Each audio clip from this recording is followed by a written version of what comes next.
Muy buenas tardes a todos. Tengo el gusto el día de hoy de conversar con ustedes acerca de una de las funciones más apasionantes del sistema nervioso central. Digamos de este modo que es una especie de protección hacia estímulos y uno de los entes de regulación más importantes dentro de lo que es la fisiología del sistema nervioso central.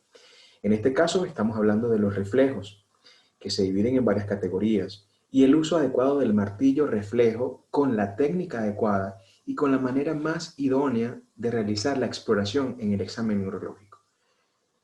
Mi nombre es Ronald Cadenas Torrealba, soy médico neurólogo del Hospital Universitario de los Andes y vamos a empezar conversando básicamente de lo que representa anatómica y fisiológicamente el arco reflejo, porque en esencia es esto lo que nos va a dar la respuesta que nosotros vamos a observar, que vamos a registrar y que luego de esto vamos a interpretar clínicamente. Entonces tenemos que anatómica y fisiológicamente, para que se pueda producir el reflejo que nosotros estamos aplicando, en el caso de los reflejos miotáticos, existe una unidad fisiológica sumamente importante llamada el arco reflejo. El arco reflejo está integrado por una rama aferente, ¿sí? Que lo vamos a ver acá, una rama aferente.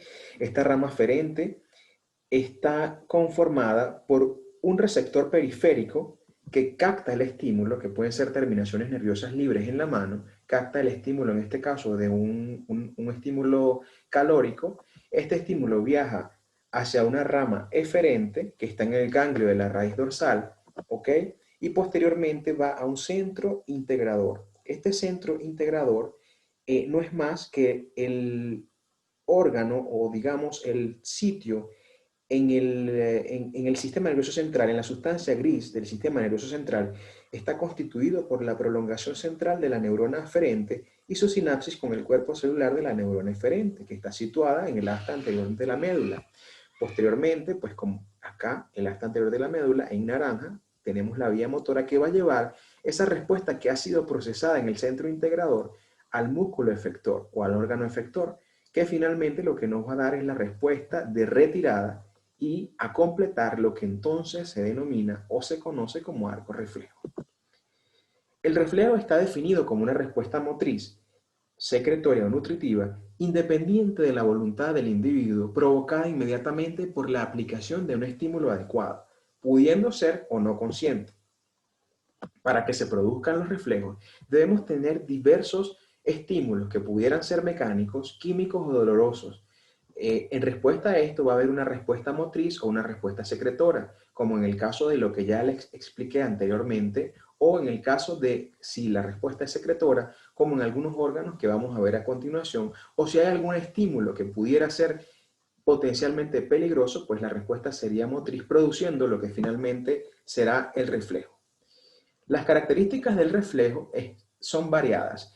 Principalmente es inconsciente. Parecen responder a un fin determinado con una respuesta que generalmente es coordinada. Exige que existan vías aferentes que conduzcan al estímulo, un centro al que llegue se elabore la respuesta, vías eferentes que conduzcan la respuesta y un órgano efector. Estos son los elementos o características necesarias para que se produzca el reflejo.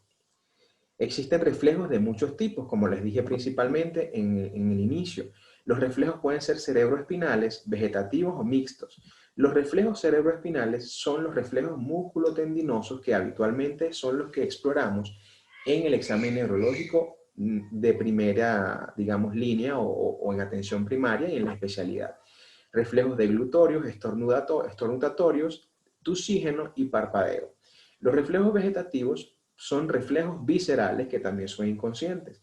Los reflejos mixtos que se dividen y se subclasifican en una vía aferente cerebroespinal y vía eferente vegetativa, con reflejos vasomotores de la piel y de la erección, vía aferente vegetativa y vía eferente cerebroespinal que comprenden los reflejos respiratorios y el reflejo del vómito que está ubicado en estructuras del tallo cerebral.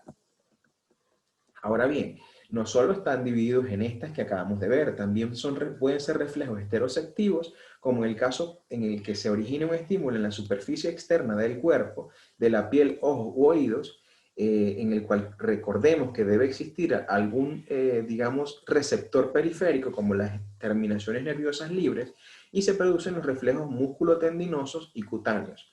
Los reflejos víscerosectivos o de vísceras se originan en las vísceras, obviamente, valga la redundancia, y se producen respuestas secretorias y motoras sobre el músculo liso visceral. Esto generalmente condiciona lo que es la motilidad gástrica, la motilidad intestinal y el peristaltismo que conocemos fisiológicamente y que, como ya bien sabemos, es un reflejo inconsciente. Son propios del sistema nervioso autónomo e inconscientes. Pueden generarse por cambios circulatorios, como en el caso de cuando se produce la secreción del jugo gástrico. Los reflejos propioceptivos son internos provenientes de los músculos y tendones esqueléticos, huesos, articulaciones y aparato vestibular, generalmente también por terminaciones o receptores periféricos que son sensibles a tacto, a reflejos, a estímulos táctiles, estímulos de presión, estímulos de calor, estímulos de peso. El reflejo de postura y tónicos del equilibrio de la marcha y reflejos de automatismo medular que generalmente tienen sus centros a nivel medular y a nivel cerebelar. La localización de los reflejos. ¿Dónde están estos centros? El centro integrador del reflejo y el valor localizador que tienen los reflejos. En el caso del reflejo en masa, se produce cuando hay un pellizco o pinchazo en cualquier parte del cuerpo situado por debajo del nivel de la lesión medular. Esto ocurre cuando hay lesión medular. La primera es una flexión intensa de los miembros inferiores, la segunda es una sudoración profusa y evacuación de la vejiga y el recto. Esto es generalmente muy localizador de una lesión o un síndrome medular. Ocurre el estímulo, no hay un órgano aferente, tampoco neuronas que interconecten estas respuestas, no hay absolutamente nada de lo que compone el arco reflejo. Por esta razón va a haber todas estas características que acabamos de mencionar. Generalmente se produce por lesiones. Fíjense, en esta raya roja vamos a imaginar que ocurre una lesión. Si no tenemos estos centros que veíamos al principio, por supuesto no vamos a tener control y muchas funciones se van a ver afectadas. En cuanto a la exploración de los reflejos, podemos explorar los reflejos profundos o músculo-tendinosos, que como ya les había mencionado antes, estos reflejos generalmente son los que configuran la evaluación neurológica de rutina. Podemos explorar también los reflejos de automatismo medular, reflejos de postura, posturales o tónicos, que generalmente los vamos a evaluar cuando el paciente tiene alguna alteración cerebelosa o sospechamos de ella, y los reflejos superficiales o cutáneos mucosos. En cuanto a los reflejos profundos o músculo-tendinosos, se produce una contracción muscular involuntaria inmediata y breve que se produce al percutir un tendón o un hueso en un punto intermedio, como en el caso de la imagen que observamos que hay una percusión en el tendón, ¿sí? En el reflejo patelar. Este básicamente es el reflejo patelar. Y pues obviamente va a ocurrir lo que es todo este ciclo de arco reflejo con su fibra aferente, fibra eferente, con su centro integrador y con una respuesta al músculo efector u órgano efector. ¿Cuáles son las condiciones para evaluar los reflejos? Porque generalmente debemos tener ciertas condiciones porque si no, los reflejos van a ser, pudieran ser en algunos casos falsos positivos. El enfermo debe estar distendido, lo más relajado posible. El ambiente debe ser confortable sin ningún tipo de distracción externa, ambiental, luminosa o sensorial, o alguna otra persona o acompañante que pudiera alterar la respuesta de lo que nosotros queremos explorar. El paciente debe estar lo más cómodo posible en cuanto a vestimenta y postura. El golpe, que debe ser breve y brusco, se efectuará en el tendón elegido, ya sea directamente o bien sobre un dedo del examinador apoyado en aquel. ¿Ok? Esto es importante porque generalmente el golpeteo del martillo pudiera ser un poco incómodo para el paciente. Entonces pudiéramos colocar un dedo encima para realizar la percusión. Los tipos de martillo varían mucho. Lo principal, a pesar de que existen muchos, como el martillo Babinski, el martillo de Queen Square, la bola de Vernon, el martillo de Zenith, el martillo berlinés, el martillo de Taylor, el martillo Trommer, el martillo Bock y el de Gerin, que son todos los tipos de martillo que se pueden utilizar. Este es muy bueno porque es muy práctico y versátil, el Queen Hammer, pero generalmente lo que varía, aparte de su ergonomía y digamos que aunque no está descrito en la práctica y en la experiencia clínica, el martillo generalmente es una especie de varita mágica para cada mago, martillo para cada neurólogo o para cada estudiante, porque tú te acostumbras a tu martillo y generalmente tú vas a adecuar el peso de tu martillo a la movilidad de tu mano y la técnica. Cuando aprendas la técnica, por supuesto que vas a tener una sinergia motora muy especial con tu martillo. Lo esencial, a pesar de que hay mucha variedad, como observamos en la imagen, es usar una buena técnica, ¿ok? Y tener todas las condiciones necesarias para realizar. Nunca debemos percutir golpeando contra el tendón o contra el sitio porque podemos exaltar la respuesta que queremos observar. Algunos martillos, como en el caso del martillo de Bock, ellos contienen algunas estructuras o algunos elementos para la evaluación de la sensibilidad superficial cutánea, ¿ok? Como es el caso de una aguja que se encuentra en la parte superior y en el caso de una pequeña brocha que se encuentra en la parte inferior, que nosotros podemos pues echar mano de estos accesorios para poder evaluar la sensibilidad. En el caso del CENIC también tiene una especie de punta que es incluso también la punta con la que vamos a evaluar el reflejo plantar, ¿sí? En el caso del Queen Hammer, que es uno de los más versátiles, tenemos también la punta roja que va a evaluar incluso reflejos cutáneos abdominales o reflejos cremasterianos o reflejos de, digamos, superficies corporales. Como bien lo saben y como bien lo han visto, pues hay mucha variedad. Esto va a depender siempre de digamos, de las necesidades de cada clínico y, como les dije, no importa qué martillo tengan, no importa si el martillo es el martillo de Thor, lo importante es una buena técnica. ¿Cuáles son los reflejos profundos de los miembros inferiores? Perdón? El reflejo rotuliano patelar, y recordemos que cada uno de estos reflejos es la evaluación directa de un segmento medular. Es lo que estamos evaluando cuando hacemos la exploración de los reflejos. El reflejo rotuliano patelar tiene un segmento que se ubica en el L3 y L4, digamos en segmento lumbar 3 y segmento lumbar L4, reflejo del abductor mayor, el reflejo contralateral de los aductores y el reflejo aquileo que está en el segmento S1, un segmento sacro, un segmento más bajo, y el reflejo tibio femoral posterior. Generalmente lo que hacemos es percutir, ¿ok? Aquí tenemos una imagen, un ejemplo muy claro y muy preciso de lo que es cómo debemos nosotros tomar el martillo en nuestras manos y dejar que se balancee con el peso del martillo sin golpear al paciente porque nos puede dar un falso positivo. En este caso estamos evaluando el reflejo rotuliano y vamos a hacer una pequeña percusión, ¿ok? Una pequeña percusión a lo que es el órgano o el sitio de percusión. Podemos elevar un poco, fíjense que estamos flexionando un poco la pierna, flexionándolo para de esta manera aumentar el rango articular y poder generar el reflejo que queremos evaluar y explorar.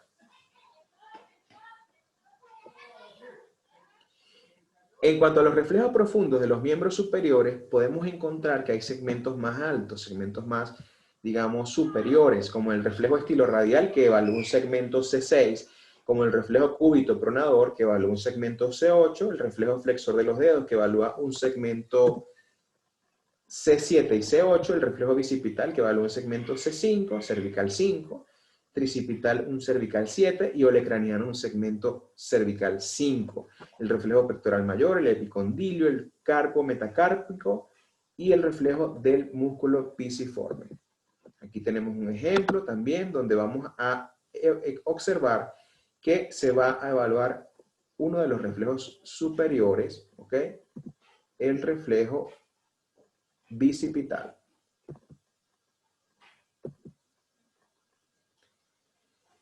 En cuanto a los reflejos profundos del tronco, tenemos que, pues ellos tienen algunos otros segmentos diferentes, intermedios. Estos reflejos profundos del tronco generalmente tienen niveles en dorsales 10, nivel lumbar 1 y nivel lumbar 2. Son reflejos abdominales profundos y reflejo medio external del Guillain y el Ayunite.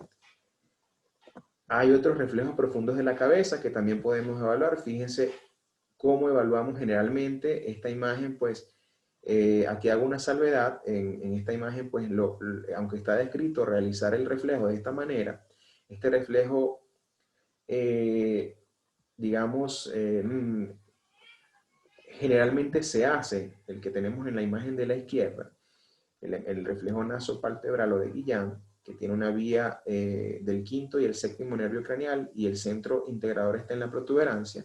Generalmente lo que hacemos es una percusión acá en el espacio nasopalpebral y habitualmente lo haríamos con el paciente de espaldas para que este reflejo no sea un reflejo de defensa, porque recordemos que podemos asustar al paciente y la respuesta que esperamos es la oclusión rápida de ambos párpados.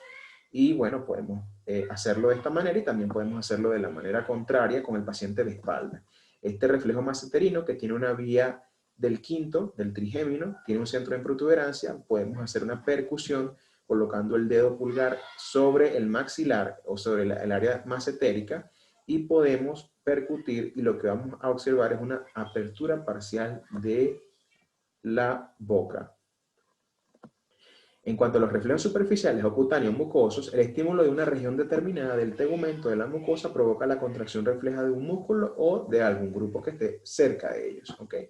Hay otros reflejos superficiales que no evaluamos generalmente en todos los pacientes, sin embargo están descritos y son muy importantes para evaluar la indemnidad de estructuras del tallo cerebral como la protuberancia, el bulbo y el centro vulvar.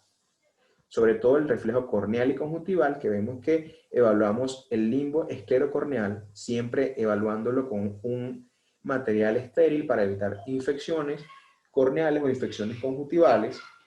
Y lo que vamos a observar, colocando una punta de algodón en el limbo esclerocorneal, es el cierre de los párpados. El reflejo nasal o estornutatorio, el reflejo faríngeo o nauseoso, lo vamos a evaluar en el paladar blando, ¿sí? Básicamente acá con una especie de hisopo, y lo que vamos a tener, por supuesto, es náuseas. Hay que evaluar, recuerden, simétricamente un lado primero y luego el otro y comparar derecho e izquierdo. Igual, por supuesto, acá de manera bilateral, derecho e izquierdo, e ir evaluando, como todo en neurología. En cuanto a los otros reflejos superficiales del tronco, tenemos los cutáneos abdominales, que generalmente los evaluamos cuando tenemos sospecha de lesiones medulares. La respuesta consiste en una desviación del ombligo hacia el lado estimulado, ¿ok? Abdominal superior, medio e inferior, como está en la flecha. Es la forma en que vamos a pasar la punta roja del Queen Hammer, por ejemplo, que lo recordábamos y se los mostraba anteriormente. Corresponden a niveles torácicos 7, 9 y 11. Tenemos superior, epigástrico, ¿sí? Umbilical e inferior en hipogástrico. Otros reflejos superficiales de los miembros inferiores, bueno, tenemos muchos: reflejo cremasteriano, reflejo del tríceps sural, reflejo plantar, reflejo escrotal, reflejo glúteo y bulbo cavernoso.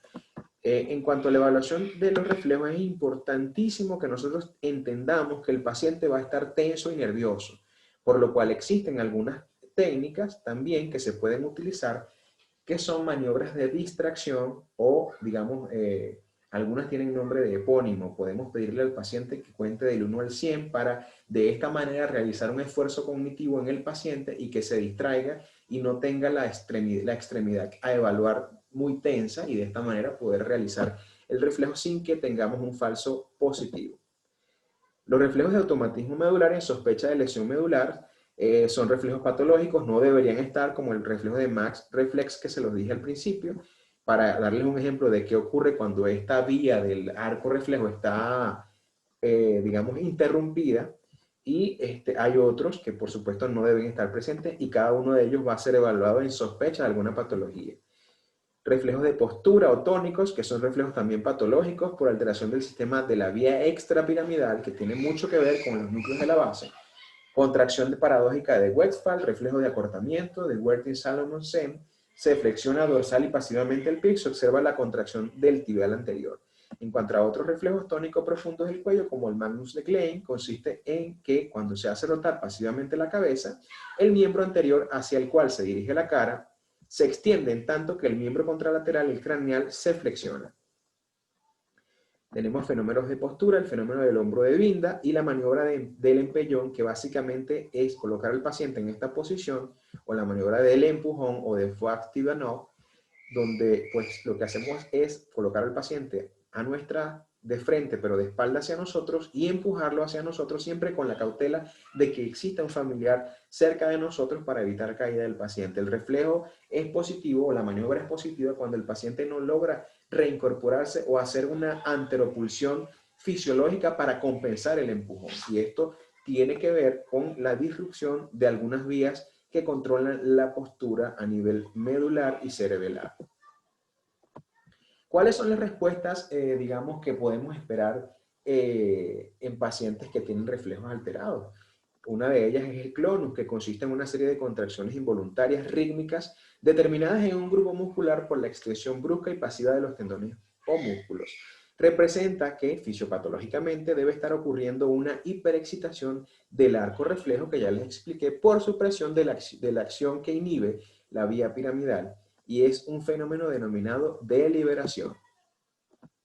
Podemos observar que para evaluarlo tenemos este paciente, ¿sí? Básicamente lo que hacemos acá es elevar o flexionar rápidamente el pie, y lo que vamos a observar es un golpeteo continuo que va a representar el clonus agotable o inagotable. Podemos también observarlo en la mano y en la rótula. Para la evaluación de los reflejos existen escalas que básicamente vamos a describir como una especie de, de muñeco con extremidades, donde 0 es ausencia de contracción, 1 positivo, contracción sin desplazamiento de la articulación, 2 positivos van a ser normales, 3 positivos hiperreflexia y 4 positivos va a ser clonus. Tenemos varias escalas, diversas escalas. Tenemos la escala de Mayo y la escala de NINDS, que generalmente lo que determinan es la gravedad en cuanto a hipo e hiperreflexia. En el caso de la escala de Mayo, tenemos la descripción y el puntaje. Cuando está ausente el reflejo, esto es un poco subjetivo y también a veces es observador dependiente. Tenemos que puede estar ausente y lo colocamos en -4. Cuando es apenas perceptible, -3, muy bajo en -2, moderado es -1, normal es 0, pues +1 es un reflejo pues, que se ve y que se siente, reflejo vivo, que es como se describe en la literatura. Muy vivo es +2 y aumento del área reflexógena también es +2, que usted a pesar de percutir en el área específica y percute un poquito más arriba y más arriba y más arriba y sigue saliendo el reflejo, esto pudiera ser un +2. En cuanto al +3 y el +4, son clonus, agotable e inagotable respectivamente. Lo mismo para la escala del Instituto Nacional o el Instituto Internacional de Salud, ¿sí? El NINDS, que básicamente lo que describe es que el reflejo está ausente y colocamos 0, los reflejos son menos digamos, menos de lo normal, incluye respuestas solamente ante el reforzamiento de lo que es la articulación, y va a incluir +1, +2 y +3 desde el reflejo ausente hasta un reflejo que está más exaltado de lo normal, que puede ser notado y puede ser descrito y visto como un clonus.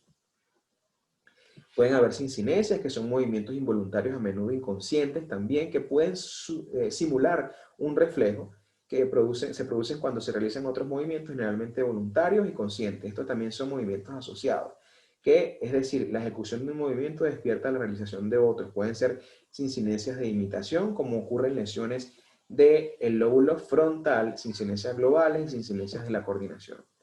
Las alteraciones de los reflejos básicamente son las siguientes. Un reflejo normal puede ser vivo o exacerbado, como lo denominamos entonces una hiperreflexia. Un reflejo normal puede disminuir su intensidad o abolirse, y aquí entonces tendríamos un caso de hiporreflexia o arreflexia.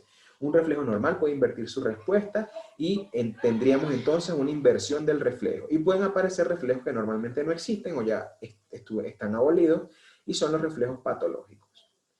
Reflejo policinético, como alteración de reflejo, un reflejo que puede llegar a producir no solo una sacudida, sino otras sacudidas sucesivas. Reflejos pendulares, que es cuando se provoca un reflejo profundo, el miembro desplazado por la contracción refleja, en lugar de volver rápidamente a su posición inicial de reposo, como ocurre en condiciones normales, continúa oscilando.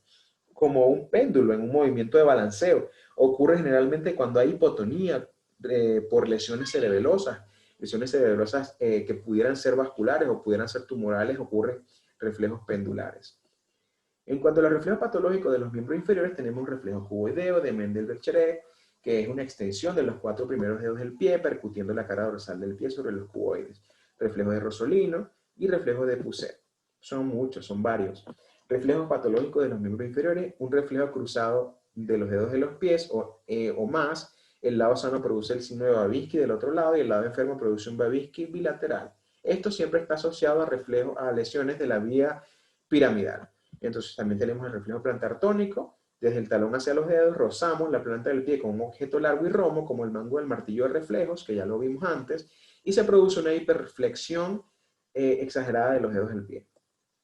Otros reflejos también patológicos, Jackson-Becheret, Hoffman, Tromer, presión forzada. Cada uno tiene un valor localizador y algunos generalmente tienen connotaciones de lesión de vía piramidal y son muy frecuentes en la clínica en situación de enfermedad vascular cerebral.